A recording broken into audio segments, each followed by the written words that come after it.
Welcome to my YouTube channel. आज मैं फिर से कुछ नया सेशन लेके आया हूँ और ये ब्रीथ से रिलेटेड है। ये क्वेश्चन जो होता है कि क्या अपने तरफ से फुल कोशिश किए हैं क्या कि इससे क्वेश्चन कोई भी बच्चा को किसी प्रकार का कोई दिक्कत ना हो समझने में। सबसे पहले हम लोग क्या करेंगे, ब्रीथ पढ़ेंगे।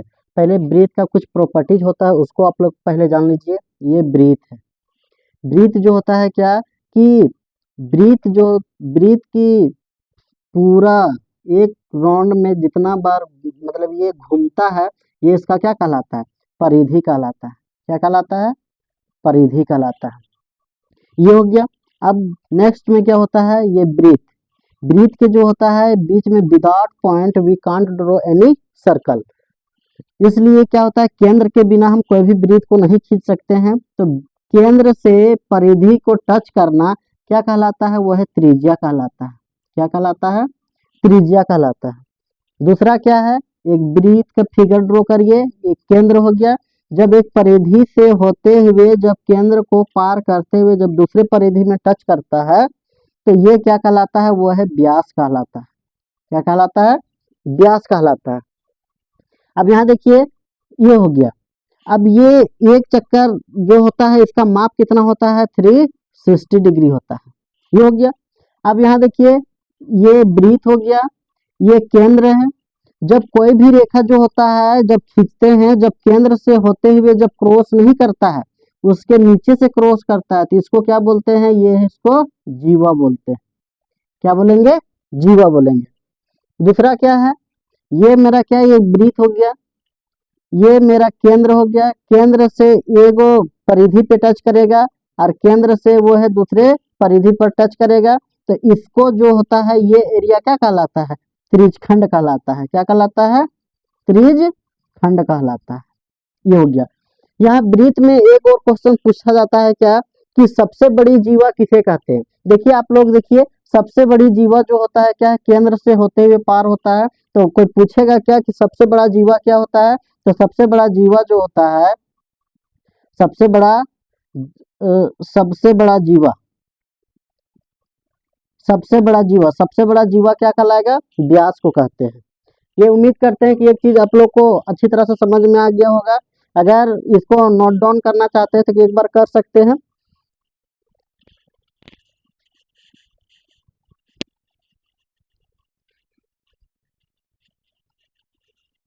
देखिए पहला क्वेश्चन क्या बोल रहा है, एक ब्रीथ की त्रिज्या 7 मीटर है तो ब्रीथ की परिधि ज्ञात करना। सबसे पहले हम लोग क्या करेंगे, ब्रीथ का फिगर ड्रॉ करेंगे। ये हो गया। यहाँ क्या हो जाएगा, पॉइंट केंद्र हो जाएगा। अब ये त्रिज्या, हम त्रिज्या क्या बताएं, केंद्र से एक परिधि को टच करना क्या कहलाता है, त्रिज्या कहलाता है। तो ये मेरा क्या है, त्रिज्या है। त्रिज्या मेरा कितना हो जाएगा, 7 मीटर है। अब हमको क्या निकालना है, परिधि निकालना है। मतलब यहाँ से एक राउंड करने में कितना टाइम लगेगा, कितना दूरी है उसको हमको क्या करना, निकालना है। तो परिधि, ब्रीथ का परिधि क्या होता है, परिधि ब्रीथ का परिधि होता है 2πr होता है। ये जो है इसको इसको हम लोग क्या कहते हैं, पाई बोलते हैं। और आर को हम लोग क्या बोलते हैं, त्रिज्या बोलते हैं। आर को क्या बोलते हैं, त्रिज्या बोलते हैं। अब यहाँ देखिए, ये 2 हो जाएगा। पाई का वैल्यू कितना होता है, पाई का वैल्यू यहाँ लिख देते हैं 22/7 होता है और ये होता है 3.14 ये होता है। तो पाई का वैल्यू कितना होता है, पाई ये 2 हो जाएगा, पाई का वैल्यू 22/7 हो गया। त्रिज्या मेरा कितना दिया हुआ है, त्रिज्या मेरा यहाँ देखिए ये 7 दिया हुआ है तो यहाँ क्या लिखेंगे, 7। ये 7 कट जाएगा, ये 2 × 22, ये 22 दूनी 44, ये 44 मीटर हो जाएगा। यही आप लोग का क्या हो जाएगा, आंसर हो जाएगा। देखिए नेक्स्ट क्वेश्चन, दूसरा नंबर।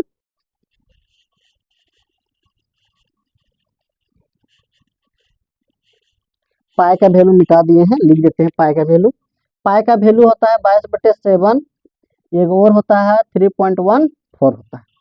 देखिए क्या बोल रहा है दूसरा क्वेश्चन में, एक ब्रीथ की परिधि 44 मीटर है तो ब्रीथ की त्रिज्या ज्ञात करना है। सबसे पहले क्या करेंगे, एक ब्रीथ का फिगर ड्रॉ करेंगे। यहाँ ये केंद्र हो गया। अब यहाँ देखिए ये परिधि कितना दिया हुआ है, परिधि परिधि दिया हुआ है कितना, 44 मीटर दिया हुआ है। कितना दिया हुआ है, 44 मीटर दिया हुआ है। हमको क्या निकालना है, यहाँ से यहाँ त्रिज्या निकालना है, त्रिज्या निकालना है। ये हो गया। पहला वाला क्वेश्चन में क्या दिया हुआ था, त्रिज्या दिया हुआ था, परिधि निकालना था। दूसरा क्वेश्चन में क्या है, परिधि दिया हुआ है, हमको क्या निकालना है, त्रिज्या निकालना है, जस्ट उसका उल्टा। तो यहाँ देखिए, हम मेंसुरेशन में क्या बताए हैं, जिसका वैल्यू दिया हुआ रहता है फॉर्मूला हम उसी को बैठाते हैं। तो वृत्त का परिधि, वृत्त की परिधि, परिधि क्या होता है, 2 पाई r होता है। अब यहाँ देखिए परिधि मेरा कितना दिया हुआ है, 44 मीटर, ये 2 हो जाएगा, पाई का वैल्यू 22/7 इंटू आर मेरा निकालना है तो आर हो जाएगा। अब इसको काटिए, 2 दूनी 4, 2 दूनी 4, 22 से कम 22, तो 1 हो जाएगा, इक्वल टू आर बटे में 7 होगा। यहाँ कुछ नहीं तो 1 है, यहाँ से क्रॉस मल्टीप्लाई करिए, आर को 1 से इंटू करेंगे तो आर आएगा, 7 को 1 से इंटू करेंगे तो ये 7 मीटर होगा। यही आप लोग का क्या हो जाएगा, आंसर हो जाएगा। उम्मीद करते हैं कि आप लोगों को बहुत अच्छी तरह से समझ में आया होगा। देखिए नेक्स्ट क्वेश्चन,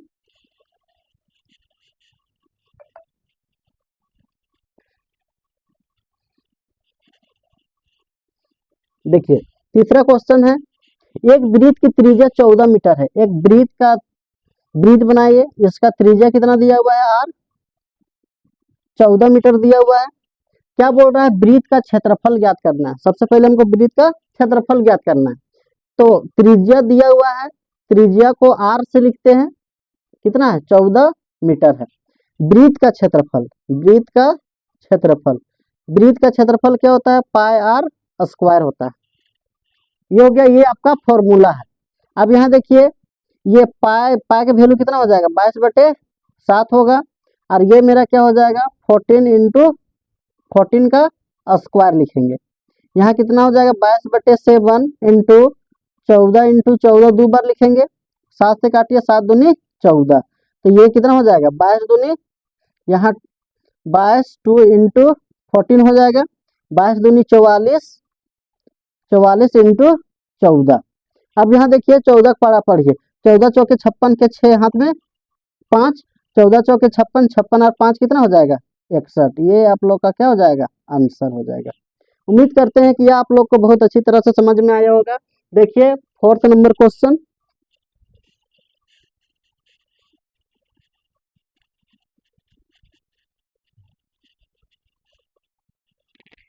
देखिए 4था नंबर क्वेश्चन, एक वृत्त का क्षेत्रफल कितना दिया हुआ है, 154 मीटर स्क्वायर दिया हुआ है।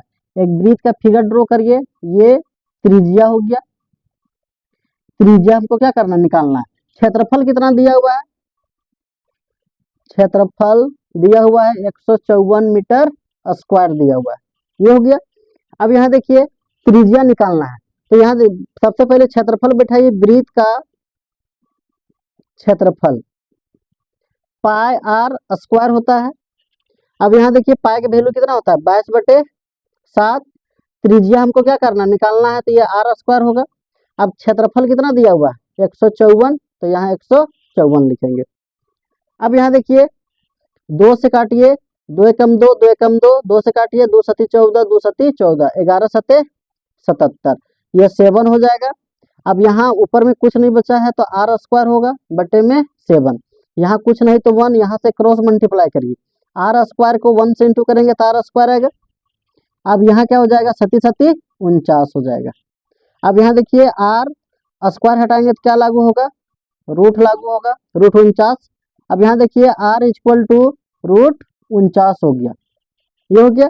अब यहाँ देखिए आर इंटू 49 को अगर हम एलसीएम लेंगे तो क्या होगा, सती सती 49, तो रूट 49 किस में टूटेगा, 7 इंटू 7 में टूटेगा, ये हो गया।